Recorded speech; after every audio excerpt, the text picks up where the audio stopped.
Welcome. Wood products and craftsmanship are really expensive in Turkey. For the swing you are seeing here, they are asking close to $3,000. In this video, I will show you how I built it for about one tenth of that price. In your country, it might even even cost less. So let's get started. We won't be using even half of the materials you see here. There's stuff for different projects.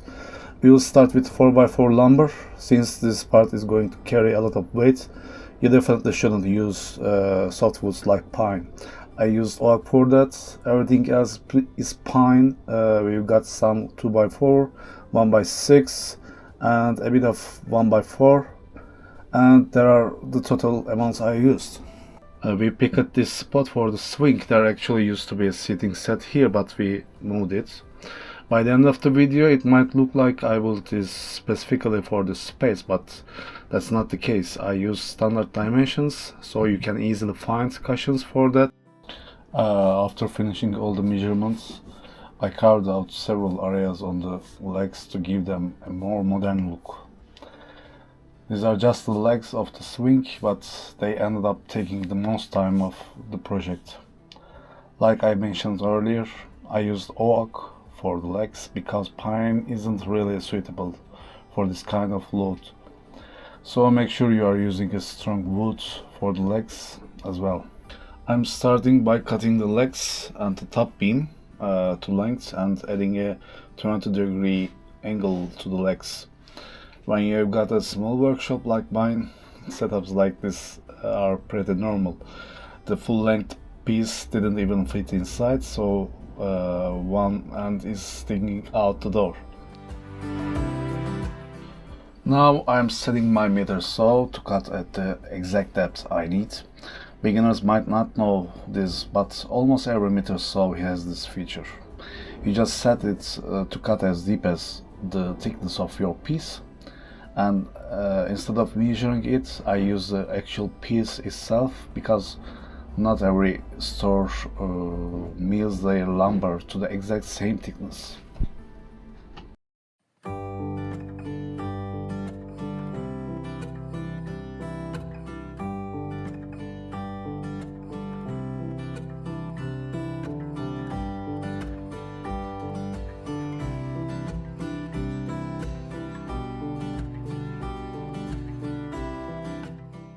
The 1x4 boards I both have rounded edges, but I'm not worried about that since these parts will be on the inside and won't really be visible. Here I am measuring the next cut using the piece itself again. Since this is an angled cut, it is actually much easier this way. The only thing I'm checking is the spacing between the slots where the pieces will fit.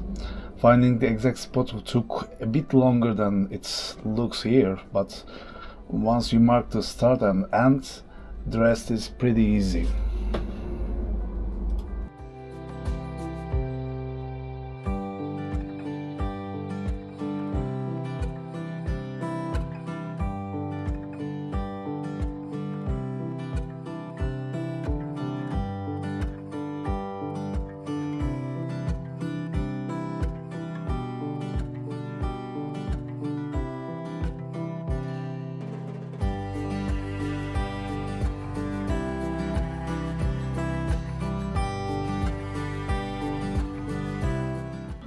I'm going to cut slots in each leg to fit all three pieces.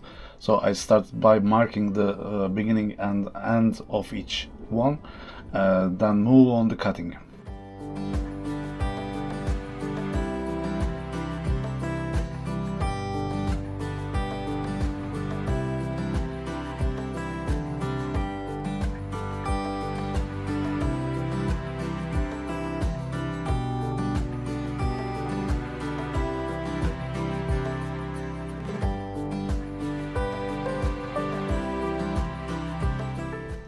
Next, I'm using the chisel and hammer to clean the surface and make it flat.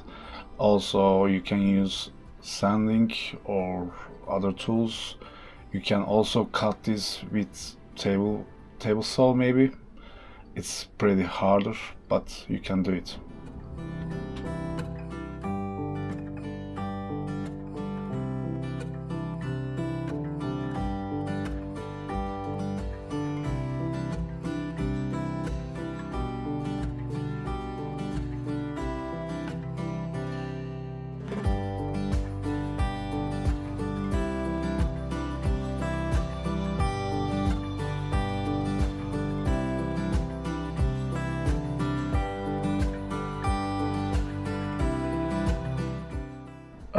After doing all this on both the short and long legs, this is what it looks like.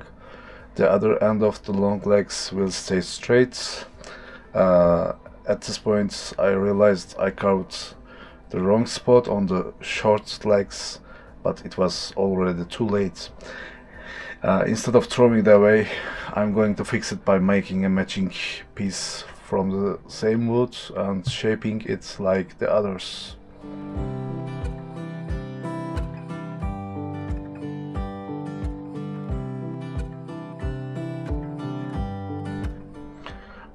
For the beam that connects the left and right legs, I'm using a half lap joint.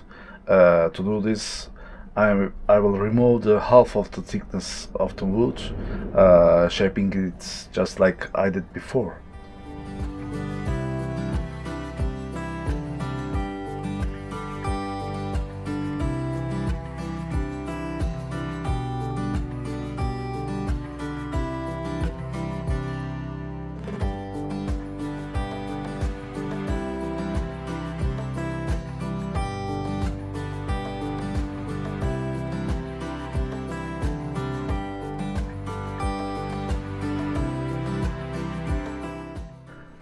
This time I'm setting the depth so it's cut exactly to the middle of the piece, and just like I did on the legs, I'm carving this section out, but this time it's a straight cut, not an angled one.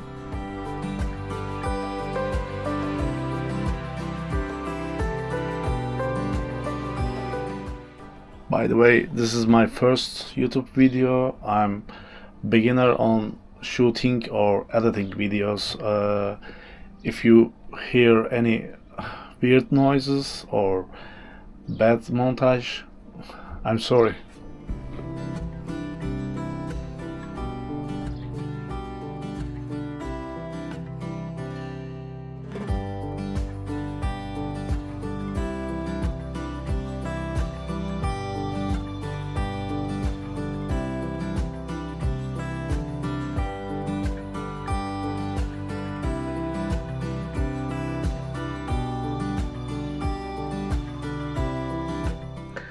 Then I'm preparing the pieces from the 1x4 board that will connect to the legs together.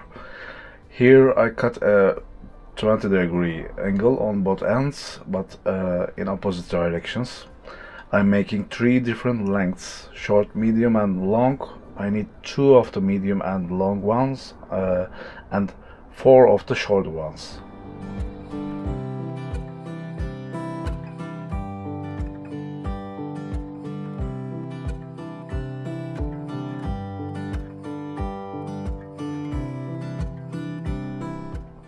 All the parts are ready. It's time to start putting everything together.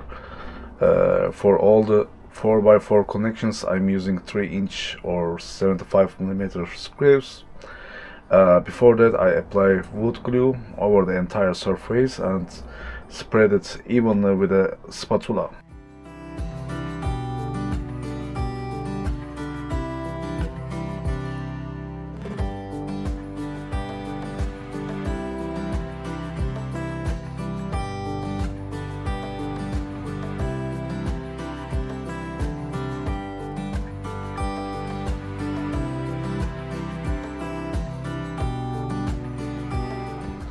Here you can watch the struggle I went through trying to align everything before screwing together. The second one was actually much easier because I just used the first one as a template and put it onto it.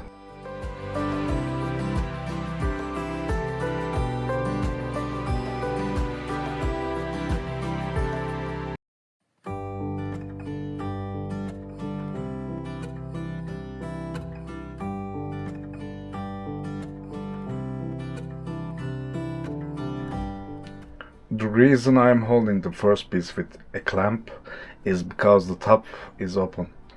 I pre-drill all the screw holes first and then I secure everything with wood screws.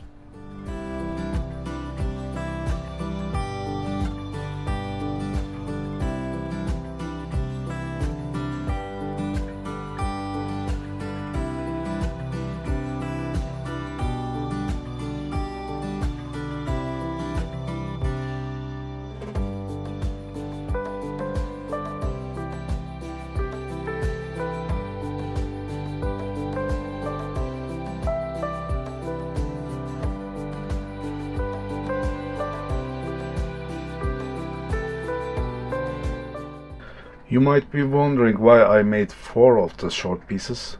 I'm using the short piece on both sides.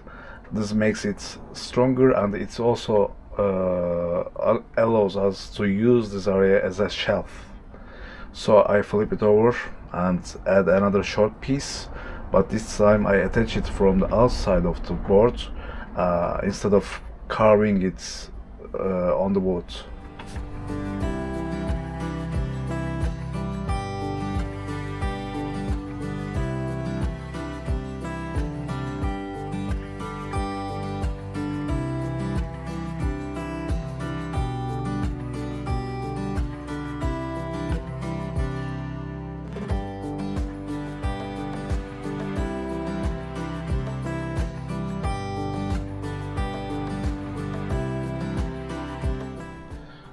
This is what it looks like after finishing leg. Make sure you build them as mirror images of each other. The outer facing sides are not the same as the inner facing ones. I did make a small mistake here. One of the pieces ended up slightly longer than it should be. I will fix that later with a Japanese saw.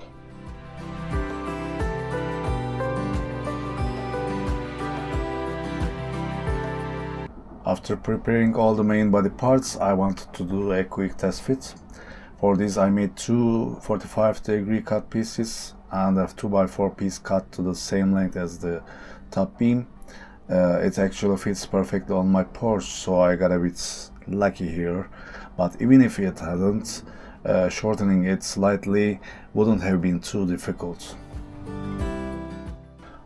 For the connection of the top beam, I'm using a 12mm or half-inch lift bit.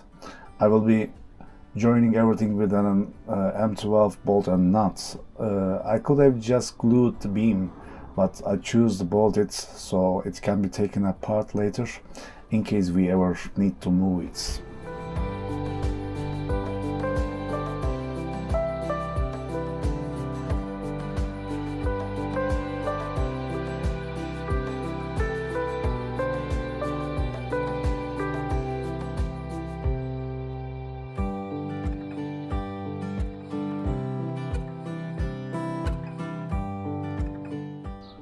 After placing the back support piece, I moved to a wider area to continue assembling the legs. The bolts aren't tightened yet.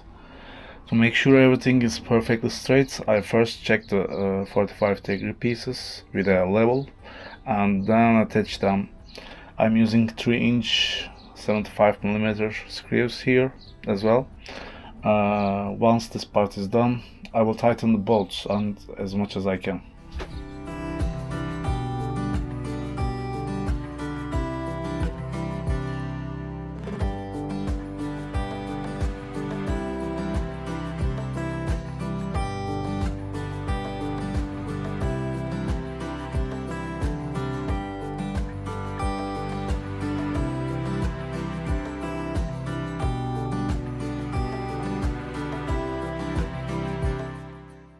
This is what the main frame looks like when it's done.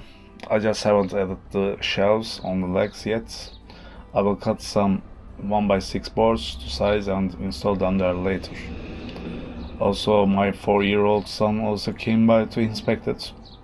He's been checking on the progress ever since I told him I was building a swing.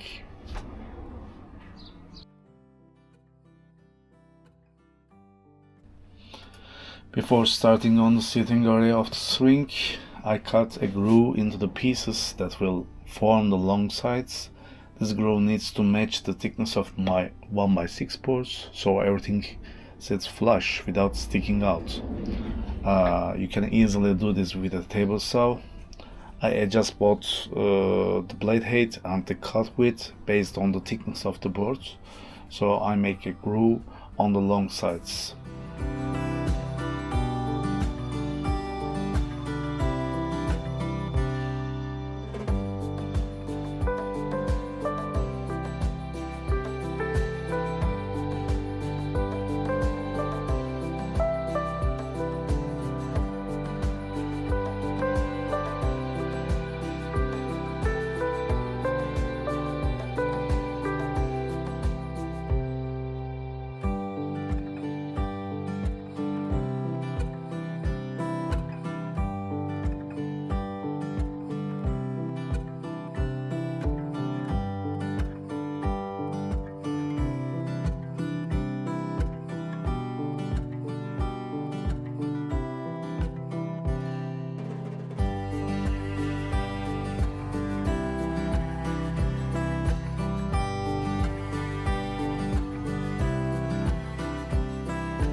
Like with any woodworking project, the first assembly part is always the hardest.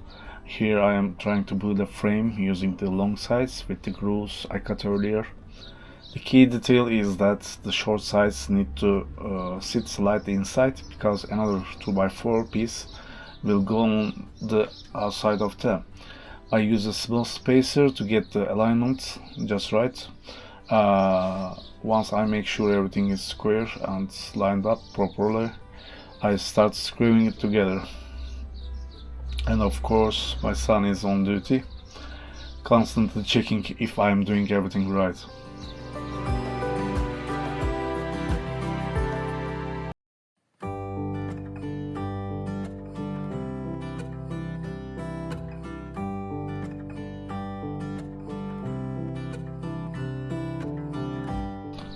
Turns out the camera wasn't recording while I was adding the vertical pieces for the armrests, but there's nothing too special going on there anyway. Back in the workshop here, I added the pieces I prepared from the 1x6 boards. The ones I got were cut a bit thinner than expected, so I made one extra and spaced them out evenly.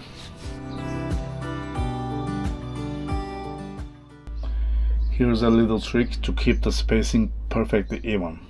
I push all the boards together to create a single gap, measure that gap, and then divide it by the number of spaces I need. Then I make a small spacer with that exact width and use it to position each piece while attaching them with small screws. You could use nails here as well.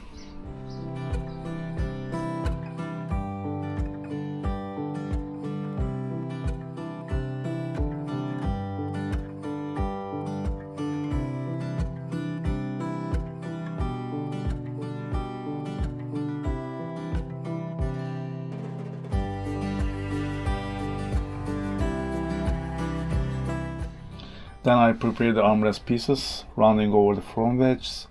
I find a round object with the right width and use it to mark where I will make the cuts. And since I already have the bandsaw out, I go ahead and make the shelves for the legs that I forgot earlier.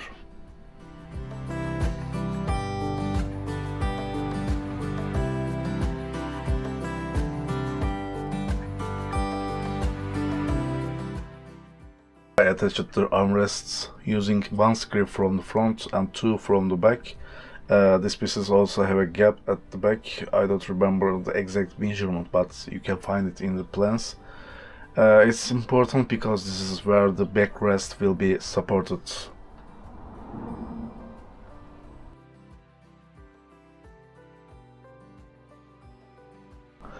After adding the other armrests, the seating area is done. Both armrests have the same gap on the back. Now I will build the backrest and attach it to here.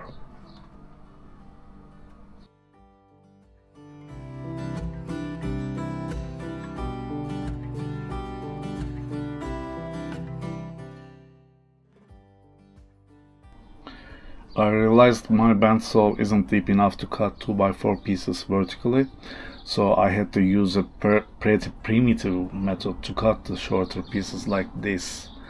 I do have a footage of it, but honestly it's a bit too rough to show on YouTube. Don't worry, I still have all 10 fingers.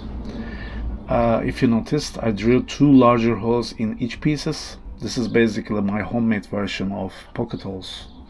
The holes aren't very deep, but they let me drive screws in at an angle.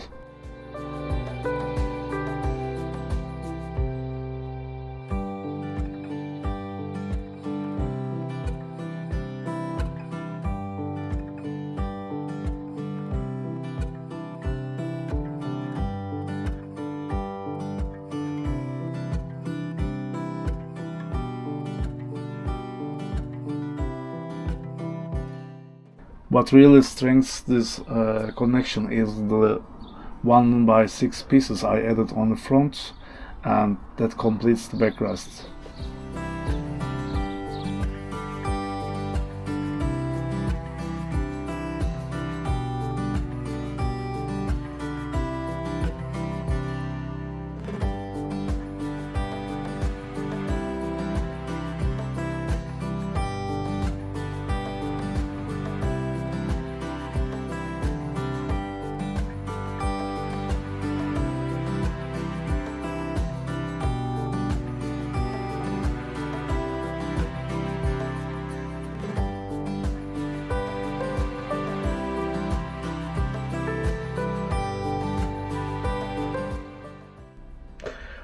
I attached the backrest to the armrests using pocket holes on both sides.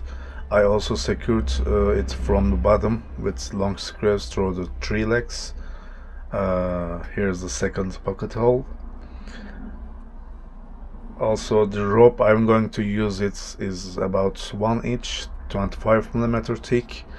I will need roughly 12 feet or 4 meters for each side. First I need to install strong hooks at the corners.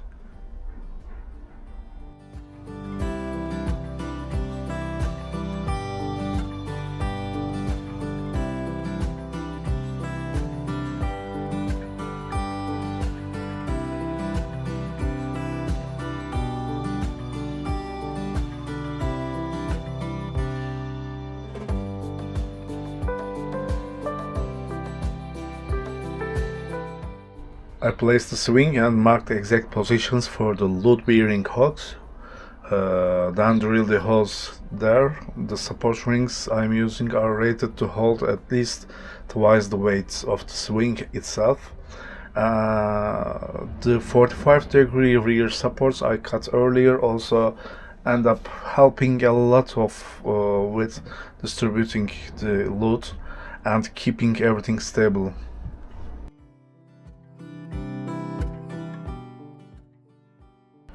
I do a few test runs to get the rope length just right. Right here I'm risking myself a bit to test the hooks and the rope. Maybe this is the right moment to hit the like button. As you can see, it turns out the hooks I used underneath aren't actually strong enough, so I'm going to replace them with thicker steel hooks like the ones I use on the top. After 2 days of sanding and painting, this is what it looks like. I still couldn't find a perfect cushions, so I temporarily adapted one from another seat for the base. Here you can see. Also, these cushions didn't have any buttons, so I made my own by cutting a few slices from a broom handle. The shelf section I forgot to record in the video turned out like this. It lines up with the legs from the outside and extends all the way the back. It basically works like a small table while you are sitting on the swing, and there's one other side as well. Here you can see the patch I made for the mistake I cut earlier. Let's keep that our little secret, okay? Even though it might look like you don't need to carve these joints, the hidden structure actually helps the swing carry the load. Do not rely only on screws from the outside. Okay.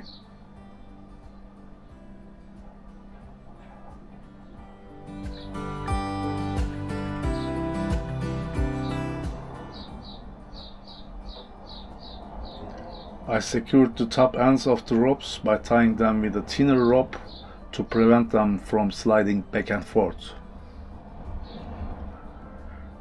Here also I clamped the bottom ends together using hose clamps. I will trim those ends later. I will cut the rope from outside.